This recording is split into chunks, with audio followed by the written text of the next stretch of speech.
Tamam tamam ha. Eyvallah eyvallah. Peki kuruyorsunuz o. Ben gibi kuruyor sanırım da. Bakalım mı o? Nasıl kana? Vay, kek cazibeli. Güneş gözlüğü. Nasıl? Vazeke tiyatro Niaro. Kadın ne bu? Seytaniye Niara. Senin ne var? Kahrolsun Seytaniye. Kalsın silahı.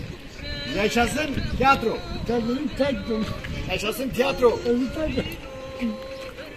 Tiyatro zor. Zor efendim.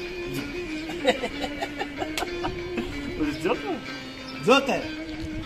Yaşasın Zote. Tikvazi.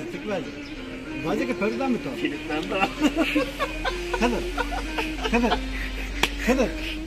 Hıdır. Ya kilitlendi hocam.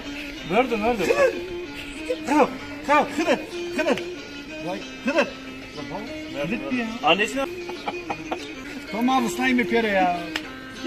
Oho, ciye, tadı kayboldu. Bir korktum abla ya.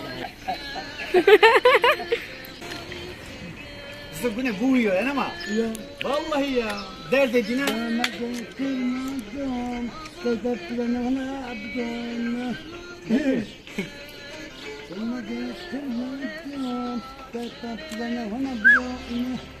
Zevvanı zor zevvan. Uyum yok yani. Undek pevci, undek bonzo.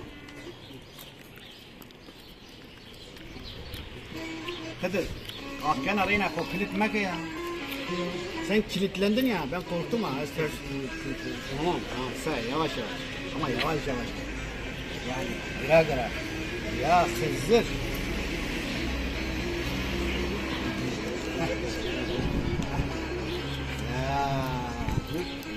Ya. Reyna vaycına. Kahrolsun şeytani. Kadının şeytanı. Kahrolsun dedikodu. Nasıl dedikodu? Dedikodu mu?